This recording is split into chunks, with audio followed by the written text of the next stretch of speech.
¿Qué tal? ¿Cómo les va?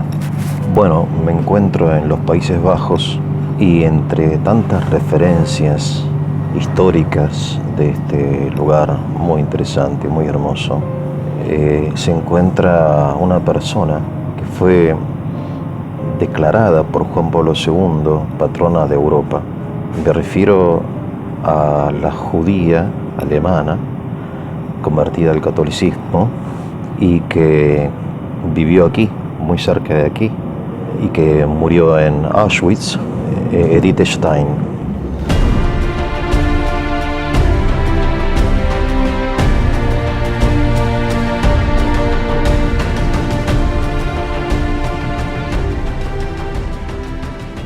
Me gustaría recordarla e invitarlos a conocerla, porque su vida es tan múltiple, tan variada, que es imposible resumirla. De hecho, ella como filósofa escribió innumerable cantidad de obras que están recogidas en las obras completas. No sé si estará traducida al español. Si les parece, se las presento con la intención de motivarlos a ustedes a conocerla, o al menos a leer un poco acerca de ella. Es muy importante la figura de Edith Stein por varias razones. Entonces empiezo. Edith nace en una familia judía ortodoxa, o sea, judía creyente, profundamente creyente, sobre todo la madre de ella. No era esta forma de judaísmo ateo y que encontramos hoy, sobre todo en el pensamiento de izquierda o en el marxismo en la Argentina, ¿no? Judaísmo, digamos, destructivo, marxista, sino un judaísmo tan creyente como podría ser cualquier familia cristiana, ¿no? La Edith habla de que su madre sentía horror por el pecado, así lo dice, y que era una mujer profundamente convencida en que su vida estaba en manos de Dios, ¿no? En las manos de Dios. Gente que realizaba los rituales judíos, ¿no? Las celebraciones, etc. Su padre fallece muy rápido, lamentablemente por un accidente, ¿no? Una insolación. Estaba en el negocio de la madera. El negocio queda en manos de la madre. Edith es la menor de todas las hijas, la más querida por la madre, ¿no? Ya que nació en el día de la celebración, no recuerdo ahora qué fiesta, y entonces cuando ella se convierte al catolicismo, su madre sufre un golpe enorme, ¿no? Y ella también, porque amaba a su madre. Bien, nacen ellas en lo que sería la actual Polonia, pero era territorio alemán. Es decir, es alemana, pero es un pueblo dentro de otro pueblo. El pueblo judío dentro del pueblo alemán, ¿no? Estamos hablando de inicios del siglo XX y la convivencia entre cristianos y judíos por el momento es perfecta. Nadie podía pensar que 20 o 30 años después iba a surgir un movimiento tan agresivo contra los judíos como el nacionalsocialismo, ¿no? Es curioso porque si le hubieran dicho a Edith que dentro de 20 años los judíos iban a ser perseguidos y aniquilados en el territorio de Alemania y ocupados por los alemanes, ella quizá no lo hubiese creído porque era impensable en aquel momento. Me refiero a 1900, 1910. Su padre era un comerciante respetado, su familia era respetada, los judíos tenían acceso a la educación, ella se educa, ¿no? Y muy bien, en diversas universidades.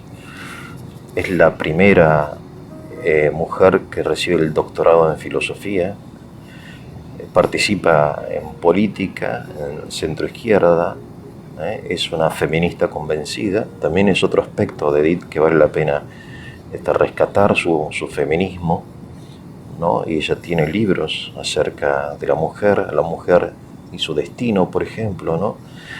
y es fervorosa defensora de los derechos políticos de las mujeres. Interesante, porque vemos aquí un feminismo distinto, que es un feminismo que recorre toda la vida de Edith, y cuando ella se convierte al catolicismo sigue siendo feminista, pero en un sentido diverso, ¿no? Bien, Edith entonces hace el bachillerato, estudia, se acerca a la filosofía, pero también a la lingüística, estudia muchas lenguas, lenguas indoeuropeas, después es germanista, sabe griego, sabe latín, una mujer, pero de una inteligencia superior, ¿no? Pero sobre todo de una voluntad superior, de una gran sensibilidad también, una enorme sensibilidad. Ella cuenta, ella escribe un poco una biografía en defensa de los judíos, acerca de una familia judía, que es su familia, cómo vivía en Alemania, ¿no? Como cualquier otra familia, perfectamente en armonía con los alemanes, siendo ellos judíos. No ve ningún problema en principio. Y entonces ella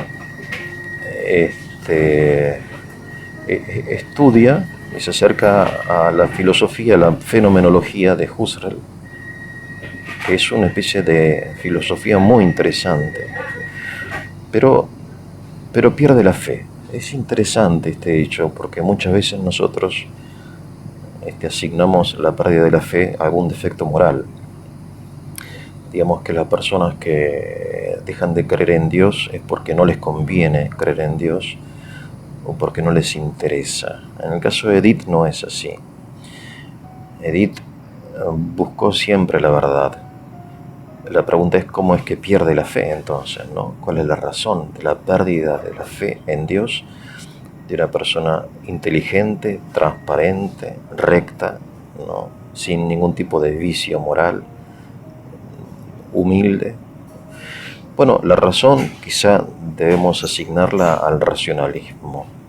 Racionalismo, que es la forma mental nuestra de la modernidad, según el cual la verdad es objeto de la razón y solo se alcanza con la razón, no con el corazón, ni con la experiencia, ni con la intuición, sino que la razón es como el bisturí del hombre, ¿no? Del filósofo, del pensador, y gracias a ese bisturí disecciona, estudia, analiza la realidad, y ese bisturí no alcanza, obviamente, a Dios, no lo encuentra a Dios, ¿no? Entonces Edith es víctima del racionalismo, también presente en la fenomenología, pero en toda la filosofía moderna. Bueno, todos nosotros somos racionalistas, ¿no? Aunque no querramos admitirlos. Por eso muchas veces dejamos de creer en Dios, porque hay un prejuicio, precisamente el racionalista, ¿no? Bueno, Edith entonces se convierte al catolicismo. ¿Por qué? Bueno, ella lo dice en algunos lugares, ¿no? Pero no es a partir de la razón, sino a partir de ciertas experiencias que ella tiene. En primer lugar, ella observa cómo los católicos, mientras están de paso, trabajando, qué sé yo, entran a la iglesia a saludar al Santísimo Sacramento. Como quien va a saludar a un amigo, como quien va de visita, de paso, bueno, paso y saludo, ¿no? Eso la impresiona. En el caso de una mujer que pasa por el mercado, entra, saluda a Dios, presenta en la Eucaristía y sigue de largo. Es algo extraordinario, ¿no? Es algo extraordinario. De repente Dios le aparece como persona, como realidad, como afecto, como corazón, y como algo familiar, alguien familiar, tan familiar que uno puede acercarse, saludarlo, consagrarle el día y seguir de largo, ¿no? Otro hecho que la conmueve es, ya durante la Primera Guerra Mundial, muere un amigo de ella, y la esposa de ese amigo, que era católica, encuentra fuerzas para seguir adelante en la cruz de Cristo. ¿no? Decía, y cree en la vida eterna. Ella le dice a Edith que se va a encontrar con su esposo en la vida eterna. Y todo eso obviamente no es objeto de la razón, pero sí del corazón, de la experiencia, ¿no? De la intuición. Entonces, estas y otras experiencias que ella ve, y hablo de experiencia, no de argumentos o de racionamientos, ¿no? La lleva a conocer la literatura católica. Lee, entre otras cosas, a Kierkegaard,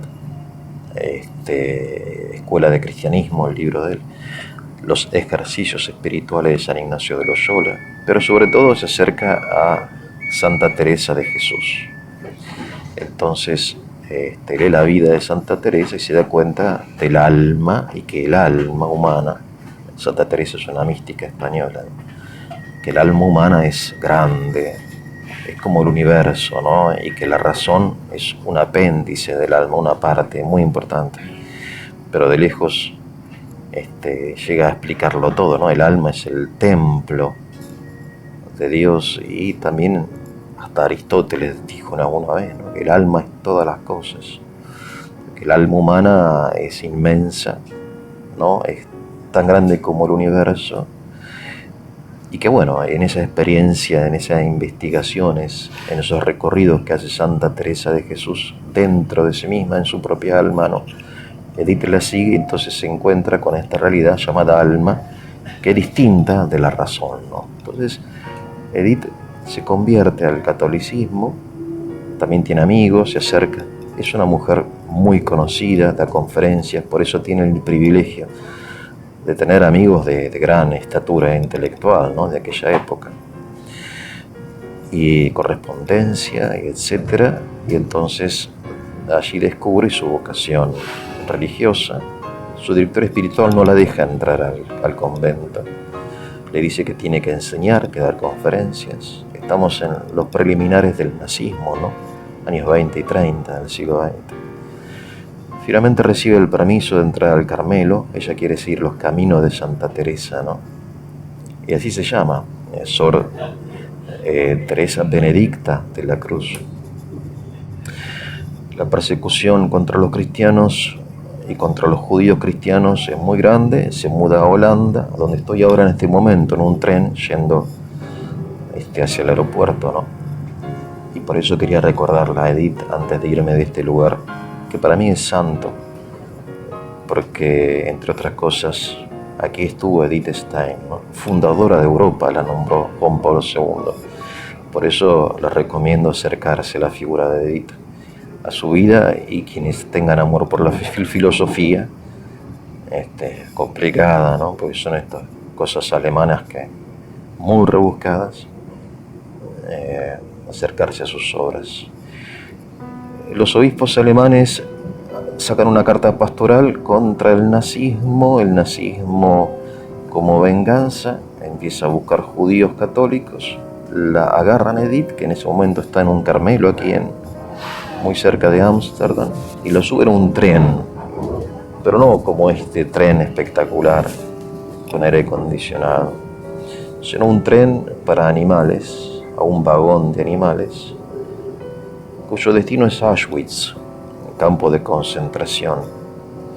7 días después, Edith entra en la cámara de gas y muere, y sus restos son esparcidos, tirados a una fosa común, sus cenizas, ¿no? En Auschwitz. Mártir, judía, filósofa, pensadora, feminista, un símbolo de nuestra época. Era una mujer que necesariamente tenemos que recordar y venerar también, porque ha sido consagrada, declarada beata y santa, ¿no? Patrona de los ateos para mí, porque ella fue auténtica en su ateísmo. En algún lugar ella dice: quien busca la verdad busca a Dios, porque Dios es la verdad. Por eso, lo sepa o no, quien busca la verdad busca a Dios. Ella buscó en su ateísmo la verdad, y le resultó insuficiente. El ateísmo no lograba explicar la existencia. La existencia. Y ese mismo amor por la verdad lo llevó a Cristo, que dijo: yo soy la verdad, ¿no? Bueno, me estoy acercando al aeropuerto, así que me despido aquí con muchas ganas de acercarme yo también a la obra y a la experiencia de Wittgenstein. Que tengan un muy buen día.